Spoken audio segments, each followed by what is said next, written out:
Praise the Lord. True Light International Ministries வழங்கும் வேதத்தின் வெளிச்சம் என்ற நிகழ்ச்சியின் மூலம் இயேசு கிறிஸ்துவின் நாமத்தில் உங்களுக்கு அன்பின் வாழ்த்துக்கள்.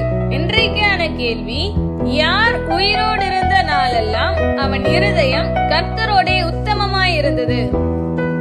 யார் உயிரோடு இருந்த நாளெல்லாம் அவன் இருதயம் கர்த்தரோடே உத்தமமாயிருந்தது? Option A Asa, option B Rehoboam, option C தாவீது. Option A Asa, option B Rehoboam, option C தாவீது. மறக்காம உங்க ஆன்சரை கமெண்ட் பண்ணுங்க. நீங்க ஃபர்ஸ்ட் டைம் பார்க்கறீங்கன்னா லைக், ஷேர் அண்ட் சப்ஸ்கிரைப் பண்ணுங்க. நேற்றைய தினத்திற்கான விடை யோசியா. யோசியாவின் 18ஆம் வருஷம் கர்த்தருக்கு பஸ்கா ஆசரிக்கப்பட்டது. 2 ராஜாக்கள் 23ஆம் அதிகாரம் 23ஆம் வசனம். God bless you.